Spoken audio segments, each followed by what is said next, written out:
కొంతమంది దానికి మా పార్టీలో అంటే మా గత పార్టీ నేను ఏ పార్టీలో నుంచి అయితే నేను రిజైన్ చేశానో ఆ పార్టీలో ద్వితీయ శ్రేణి నాయకులు ఎవరైతే ఉన్నారో వాళ్ళు నాకు మా నాయకుడికి మధ్యన అభిప్రాయ భేదాలను సృష్టించి జగన్మోహన్ రెడ్డి గారి మనసుని విరిచేటటువంటి ప్రయత్నం చేసి వాళ్ళు విజయం సాధించారు. 3.5 సంవత్సరం పాటు అవమానాలకు పాలై నేను దిగినటువంటి ప్రతి మెట్టు కూడా కొంతమంది పైకెక్కడం జరిగింది. వాళ్ళు పైకెక్కేదానికి ఉపయోగపడడం జరిగింది. దీంట్లో చాలామంది పాత్రదారులు సూత్రధారులు ఉన్నారు. దీంట్లో ఈ పార్టీ నుంచి వెళ్ళిపోయిన దానివల్ల నేను ఏ విధంగానూ నష్టపోవట్లా. చిత్తశుద్ధితో ఈ పార్టీలో నేను ఉన్నంతకాలం నేను పనిచేశాను, మనస్ఫూర్తిగా పనిచేశాను. ఇప్పుడు కూడా పార్టీ నుంచి వచ్చిన తర్వాత జగన్మోహన్ రెడ్డి బాగుండాలనే కోరుకుంటున్నాను. కానీ ఈ యొక్క ద్వితీయ శ్రేణి నాయకత్వం, వాటిని ఏమంటారు, వీళ్ళు చుట్టూ ఉండేటటువంటి వాళ్ళని కోటరీ. ఈ కోటరీ నుంచి ఏ రోజైతే ఆయన బయటపడతాడో ఆ రోజు ఆయనకు భవిష్యత్తు ఉంటుంది. లేకుండా ఉంటే భవిష్యత్ అనేటటువంటిది చాలా కష్టంగా ఉంటుంది. ఇంతకన్నా మించి చెప్పగలిగింది ఏం లేదు. ఎక్కడ బయట నుంచి పోయేటటువంటి ఇన్ఫర్మేషన్ ఈ యొక్క కోటరీకి అనుకూలంగా ఉంటే ఎవరినైనా ఆయనకి పరిచయం చేయాలి, తీసుకెళ్ళాలి అని అంటే ఈ కోటరీ కానీ అంగీకరిస్తే వాళ్ళకి ఏదో ఒక రకంగా నయానో భయానో లేకుంటే మంచిగానో కాళ్ళు పట్టుకోనో చేతులు పట్టుకోనో లేకుంటే ఆర్థికంగా ఏదో ఒకటి చేసో వాళ్ళు ఆయన దగ్గరికి పంపిస్తారే కానీ దేవుడి దగ్గరికి, పూజారులు అదర్వైజ్ దేవుడి దగ్గరికి పంపించట్ల. ఇది జరిగేటటువంటిది. ఈ చెప్పేటటువంటి ఒక నాయకుడు అన్నటువంటి వాడు ఈ చెప్పుడు మాటలను నమ్మకూడదు. చెప్పుడు మాటలను నమ్మితే నాయకుడు నష్టపోతాడు, ప్రజలు నష్టపోతారు, పార్టీ నష్టపోతుంది. ఇక్కడ జరిగేటటువంటిది అదే. వైసీపీ పార్టీలో పూజారుల హవా నడుస్తుంది. తప్పకుండా ఏకీభవించకుండా ఉండేదానికి ఏముంది దాంట్లో.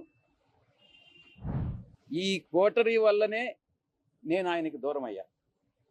నేను ఇంకోటి, ఆయన జగన్మోహన్ రెడ్డి గారితో నేను మాట్లాడినప్పుడు నేను చాలా స్పష్టంగా చెప్పా, సార్ మీ మనసులో నాకు స్థానం లేదు, నా మనసు విరిగిపోయింది. మీ మనసులో స్థానం లేనప్పుడు ఈ పార్టీలో కొనసాగాల్సినటువంటి అవసరం నాకు లేదు. కాబట్టే నేను ఈ పార్టీ వదిలి వెళ్ళిపోతున్నాను. మీ చుట్టూ ఉండే వాళ్ళ చెప్పుడు మాటలు విని మీరు తప్పుదోవ పట్టొద్దు. మీకు ఎవరు నిజాలు చెప్తున్నారు, ఎవరు అబద్ధాలు చెప్తున్నారు అన్నటువంటిది మీరు పూర్తిగా అర్థం చేసుకోండి. అర్థం చేసుకొని మీరు నిర్ణయాలు తీసుకోండి. అప్పుడు మీరు ప్రజలకు ఉపయోగపడతారు.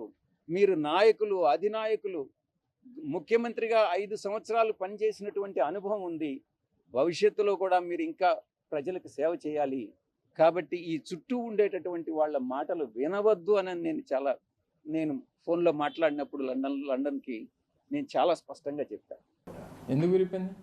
ఇంకెవరి మీద ఎప్పుడన్నా ఇంకొల మీద ప్రేమ పుడితే మన మనసులు ఇరిగిపోతుంటాయి.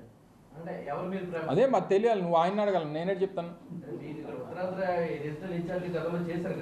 చేసుంటారు. పార్టీలో పనిచేసినప్పుడు వివిధ హోదాల్లో వివిధ స్థానాల్లో పనిచేస్తుంటాం. ఇప్పుడు నీకు ఒకరి మీద మనసు ఇరిగిపోయిందని అంటే ఇంకొక మీద ప్రేమ పుడితేనే ఇక్కడ మనసు ఇరిగిపోద్ది.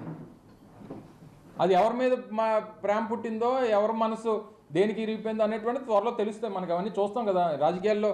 నిన్న కూడా వారు మాట్లాడుతూ చెప్పారు. ఏం చెప్పారు? ఈ రోజు వరకు ఏ నిర్ణయం తీసుకోలేదు అంటే, ఈ రోజు అంటే నిన్నటి వరకే కదా. సరే, నేను అవన్నీ నా నిర్ణయం కాదు కదా. సో ఏదేమైనప్పటికీ మనసు విరిగిపోవడానికి, లేకపోతే ఇంకోటి అయిపోవడానికి వైఎస్ఆర్ కాంగ్రెస్ పార్టీలో ఉన్నంతకాలం అత్యంత కీలకమైనటువంటి స్థానాల్లో వారు పనిచేశారు. సరే, వారు మాట్లాడినప్పుడు, ఢిల్లీలో మాట్లాడినప్పుడు నేను ఇంక రాజకీయం మాట్లాడదలుచుకోలేదు, వ్యవసాయం మాత్రమే చేస్తానని చెప్పారు. సరే, అలాగే అనుకున్నాం. మరి నిన్నటి పరిస్థితులు అయితే దానికి భిన్నంగా కనిపించాయి నాకైతే. సో నిన్న భిన్నంగా కనిపించిన తర్వాత ఈ కొత్త మాటలన్నీ మనసు ఇరిగిపోయింది, లేకపోతే ఇంకోటి అయింది అన్న తర్వాత ఇంకో మీద ప్రేమ పుడితేనే మనసు ఇరిగిపోవాలి. మరి నా వ్యక్తిగతమైనటువంటి అభిప్రాయం.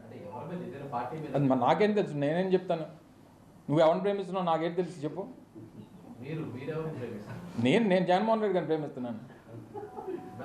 మరి నేను ఆయన ప్రేమిస్తున్నాను, నేను అది చెప్పగలను. కానీ నువ్వెవరిని ప్రేమిస్తున్నావు నేనే చెప్తాను.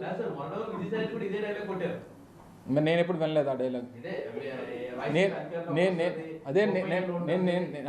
నేను కూడా అదే అంటున్నా. ఇప్పుడు రాజకీయాల్లో మొన్న జరిగినటువంటి పరిణామాలు, వచ్చినటువంటి ఫలితాల తర్వాత అనేక పరిణామాలు చూసాం. గడిచినటువంటి 9 మాసాల్లో వైఎస్ఆర్ కాంగ్రెస్ పార్టీ ఓడిపోయిన తర్వాత అనేక పరిణామాలని ఎదుర్కొన్నాం. చాలామంది పార్టీ నుంచి వెళ్ళిపోయారు, రాజీనామా చేసి వెళ్ళిపోయారు, లేకపోతే ఇంకోటి వారు ఏదో మాట్లాడితే వెళ్ళిపోయారు.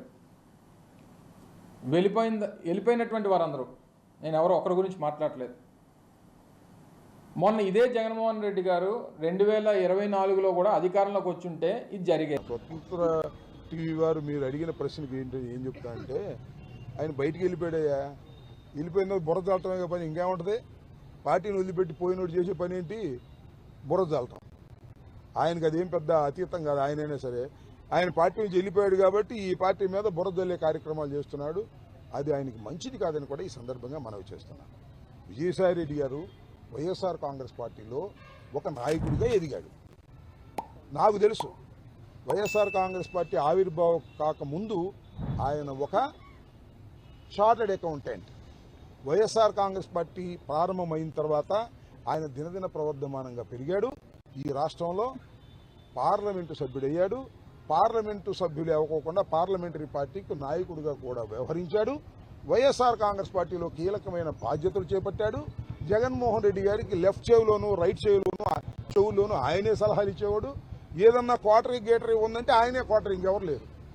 మరి ఆయన మాట్లాడుతున్నారంటే నేను ఏం చెప్తాను? ఇప్పుడు బలహీనంగా ఉన్నప్పుడు 100 మంది మాట్లాడతారు, స్వామి మేము బలహీనంగా ఉన్నామని అనుకుంటున్నారు. 11 సీట్లు ప్రతి వాడు మాట్లాడుతున్నాడు.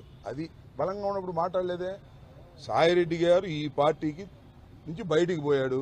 బయటికి పోయిన తర్వాత ఇక పార్టీ మీద అవాకులు చవాకులు పేరడం ద్వారా ఇతర పార్టీలకు లాభం చేయాలనే దుర్బుద్ధితో వ్యవహరిస్తున్నాడు. అది సీరియస్గా పట్టించుకోమాకండి సాయిరెడ్డి గారి డైలాగులని నేను చెప్పదలుచుకున్నాను. పోసాని కృష్ణమురళి గారు, జగనన్న ఎప్పుడు మహిళల పక్షపాతి, ఆడోళ్ళు ఇంట్లో కష్టపడకూడదని ఎప్పుడు మా మామ చెప్తాండేటోళ్ళు. ఆడోళ్ళు సంతోషంగా ఉండాలా ఇంట్లో ఎప్పుడు అని జగన్ సార్ ఏం చెప్పినాడు? అందుకనే ఇల్లు కట్టించడమే కాకుండా ఇల్లు రిజిస్ట్రేషన్ ఎవరి పేరుతో పెట్టిస్తానన్నాడు. ఆడోళ్ళ పేరుతోనే ఇల్లు రిజిస్ట్రేషన్ చేస్తారు. ఇంతవరకు మనకు పట్టాలు ఇచ్చినారా? మన ఇళ్లకు మనకు పట్టాలు ఇచ్చినారా? జగనన్న మన ఇళ్లకు మనకే పట్టాలు ఇస్తానన్నాడు. ఆ పట్టాలు తీసుకొని మనం అవసరమైతే బ్యాంకులకు పోయి లోన్ పెట్టుకొని లోన్ తెచ్చుకోవచ్చు. అది మొదటిది. రెండోది, మన పిల్లలకు చదువు కావాలనుకుంటాం కదా, మనమంతా అనుకుంటాం కదా. ఇప్పుడు ఈ ప్రభుత్వంలో ఫీజు రీయింబర్స్మెంట్ ఏమన్నా వచ్చిందా? మనం పిల్లల్ని పెద్ద చదువులకు పంపాలంటే ఏం చేస్తున్నాం? మనము అప్పులు చేసుకుంటున్నాం, కష్టపడుతున్నాం, ఆస్తులు అమ్ముకుంటున్నాం. అవునా కాదా? కష్టపడుతున్నాం కదా. జగన్ సార్ ఏం చెప్పినాడు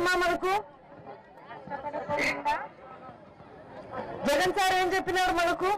కేజీ నుండి పీజీ వరకు పిల్లలకయ్యే చదువులకయ్యే ఖర్చు ఎంత ఖర్చు అయినా సరే దీన్ని చదివి